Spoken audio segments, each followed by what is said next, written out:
हे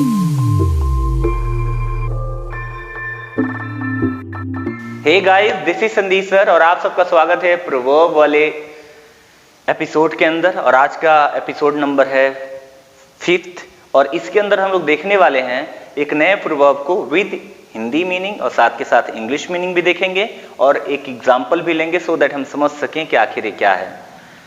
कहता है आज का प्रोवर्ब कि an idle brain is the devil's workshop. इसका मतलब होता है if you have nothing to do you will likely think of mischief. यानी कि जब आपके पास कुछ करने के लिए नहीं होगा तो आप गारंटीड कुछ ऐसा करने लगोगे जो बहुत ही बेकार है, क्योंकि आपके पास कुछ करने के लिए नहीं है ना।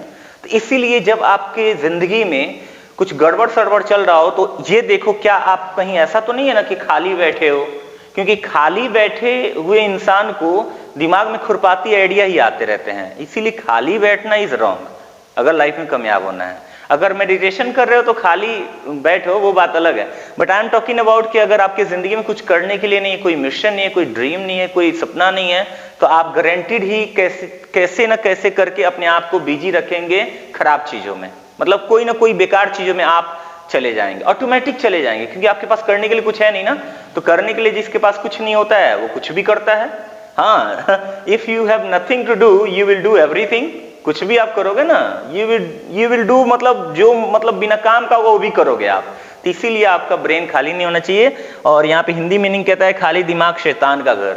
खाली दिमाग शैतान का घर। अगर खाली दिमाग पड़ा है, उसमें कुछ नहीं है, कुछ आप प्रोडक्टिव टाइप का कुछ नहीं कर रहे हैं, तो वो शैतान का घर हो जाएगा। फिर उसमें शैतान जन्म लेगा और आपकी लाइफ की वॉट लगा देगा। इसीलिए अपने दिमाग को बिजी रखना। इसीलिए तो बोलते हैं everything is easy when you are busy, nothing is easy when you are lazy. यानी कि जब आप बिजी होते हैं कुछ करने में तो आपके लिए आसान है, और जब आप लेजी हो जाते हैं तो सब कुछ आपके लिए मुश्किल हो जाता है।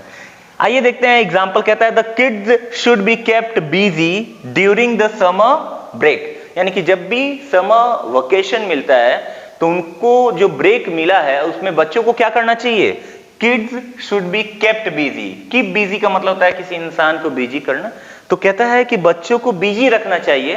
कब? समर के टाइम में, जब छुट्टी मिलती है ना बच्चों को, गर्मी की छुट्टी, तो उस समय बच्चों को क्या करना चाहिए? बिजी रखना चाहिए। अदरवाइज यू नो, मतलब अगर नहीं रखते हैं तो आपको पता है an idle brain is a devil's workshop. यानी कि अगर आप बच्चों को बिजी नहीं रखते हैं तो वो अपने आप को ऐसे ऐसे चीजों में बिजी करेंगे और ऐसे ऐसे खुरपात मचा देंगे घर में कि आप देख के हैरान हो जाएंगे कि मेरे बच्चे ऐसा क्यों कर रहे हैं। इसीलिए अगर आपके घर में कोई बच्चे हैं जो कि पढ़ाई वढ़ाई कर रहे हैं, समर ब्रेक मिला है, तो उस वक्त आपको उनको टास्क देना चाहिए, आपको उनको कुछ नया देना चाहिए, आपको उनको कुछ क्रिएटिविटी वाली चीजें बतानी चाहिए, आपको उनको प्रोडक्टिव चीजों के बारे में बात करनी चाहिए, कोई कहानी सुनानी चाहिए, मेरे वीडियो दिखाना चाहिए। Yes no? तो गाइस इस तरीके से आप जो है समझ गए होंगे कि an idle brain is the devil's workshop. यानी कि कभी भी अपने दिमाग को खाली ना रखें, कोशिश करें कि प्रोडक्टिव चीजों को सोचें, नए नए चीजों को लेके आएं। अगर एकदम बेकार ही बैठे हो तो अपने दोस्तों से मिल लो ना, भाई बहनों से मिल लो, मम्मी पापा से जाके बात कर लो, थोड़ा सा मस्ती कर लो, कहीं घूमने चले जाओ, बट खाली मत रखो अपने दिमाग को। Hope you understand. मिलेंगे हम लोग नेक्स्ट एपिसोड में। अपना ख्याल रखिएगा। Have a nice time.